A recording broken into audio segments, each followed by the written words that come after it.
Good morning, children. Welcome back. So today we are going to learn about few more topics. So first of all, let us recollect the previous topics that we have discussed in the previous videos. Okay, so in the previous video we have discussed about the operating system layers, right? So basically there are 5 operating system layers, children. First one is user interface. Okay, next one input output management, file management system, memory management, and the kernel. Okay, so what are the 5 operating system layers, children? User interface, file management system, input output, memory management, and the kernel. So this kernel is also responsible for few more tasks. What are they? Processor management, memory management, device management through the device drivers, and the system calls. So today we are going to learn about the system calls. So here we discussed that the kernel is responsible for the processor management, right? Processor means nothing but the CPU, children. Okay, CPU is again called as processor. Okay, so this particular kernel is responsible for the processor management, memory management, device management, and the system calls. So today let us see what is a system call. So basically system calls means these are particularly very essential for the execution of the kernel services. Okay, that is why it is also called as the kernel call. Okay, so using these particular system calls, programs will be interacting with the operating system.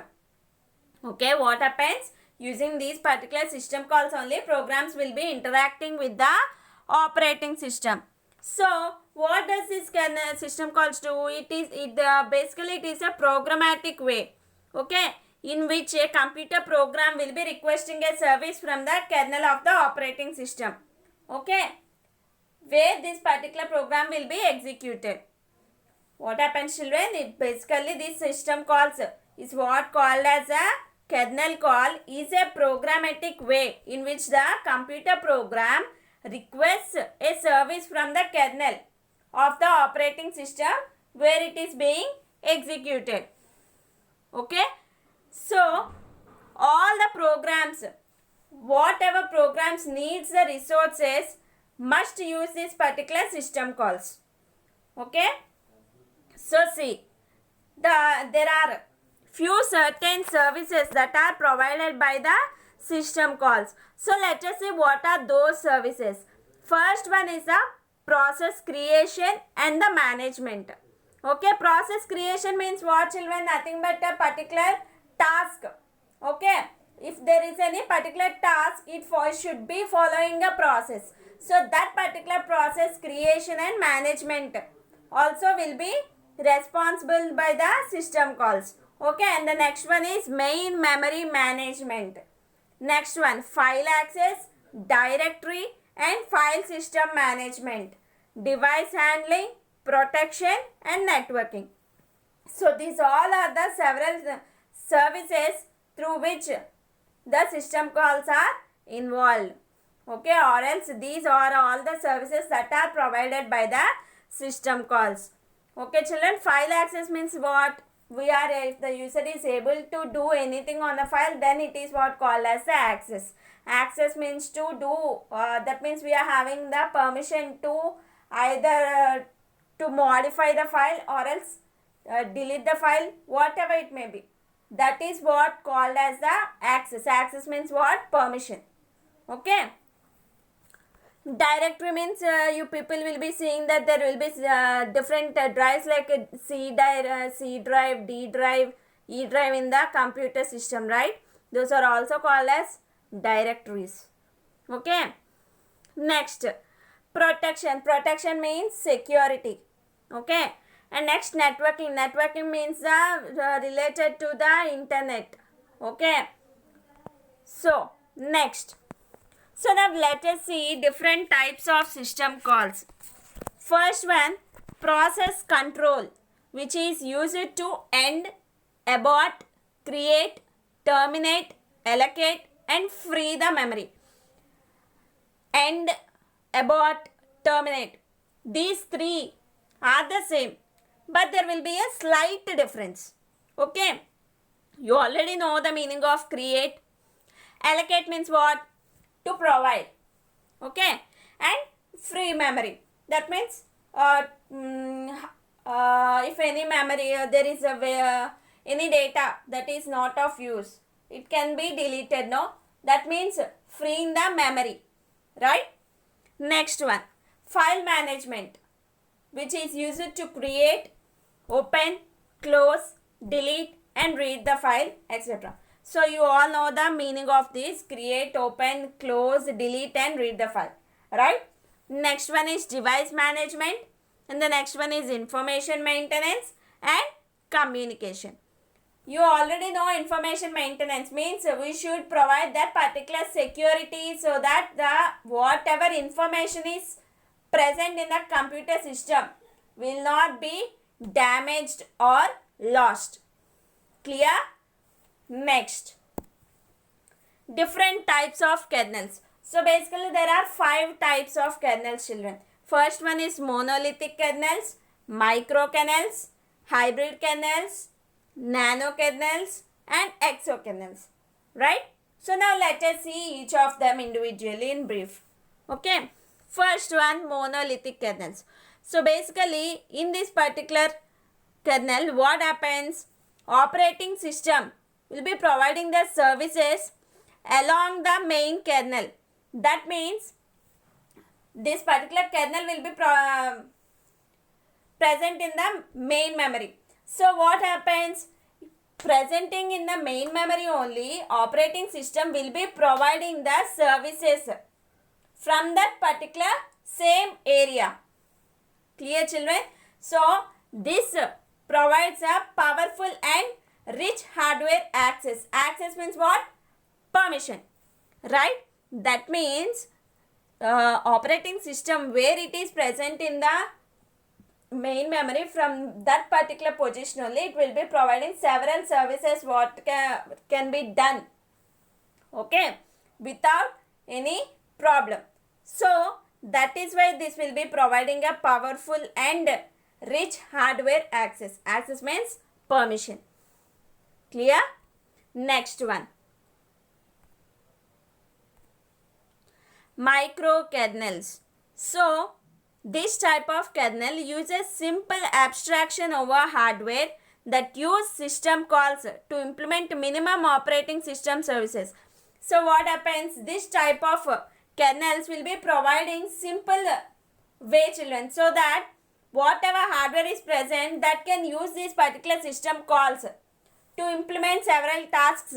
That means the minimum of the minimum operating services such as multitasking, memory management and inter-process communication. Multitasking means while it is already performing a particular task, it is able to do the another task also simultaneously without stopping the first task. Okay, it can do both the tasks simultaneously without any problem. Okay, you already know memory management. Okay, next one is inter-process communication. Means if both the tasks are interrelated, there should be some communication also, so that both of these processes will not be having any disturbance or any problem in their execution. Okay, children? Next, hybrid kernels. So it runs few services in the kernel space to reduce the performance overhead of traditional microkernels. That means what these hybrid kernels will be doing, they will be providing some space so that whatever burden is going to be provided by these microkernels, it will be reducing all those particular problems or burden.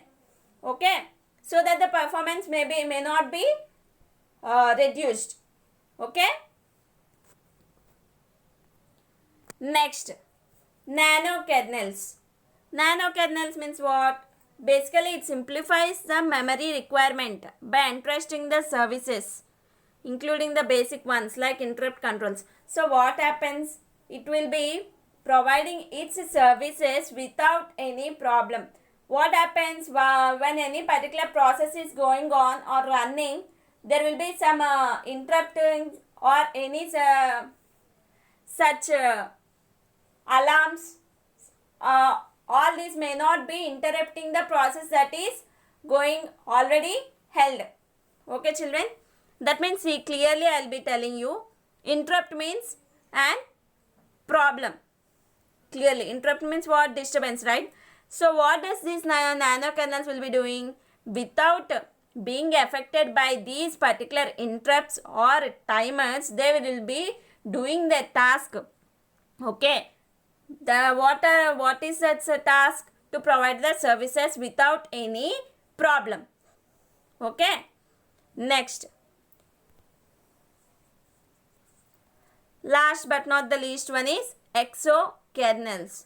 So what does this particular exokernels do? It will be allocating the physical hardware resources. Physical hardware resources means nothing but our CPU, monitor, keyboard, mouse. Okay, it will be allocating those physical hardware resources such as processor, time and disk block to other programs that can simulate the operating system. Okay, I hope you already understood. It will be allocating whatever hardware resources are there. What are those hardware resources? This processor time. Processor time means in kernel we have discussed that the processor management. What does this kernel do? It will be keeping a track so that it will be deciding which process will be getting the CPU, when and for how much time. Okay, that is only discussed over here. Okay, and a disk block. That means within a disk there will be several blocks and sectors, as we already discussed if you people have remembered. So these both resources will be allocated without any problem to the operating systems. Okay, operating system is the main system which will be acting as an interface between the user and the computer system. Clear children? So with this we have completed the operating system layers topic. So there is a last topic called file system which will be discussed in the next video so that we can complete our third lesson. Okay children, I hope you all understood. If there are any queries, you people can ask me.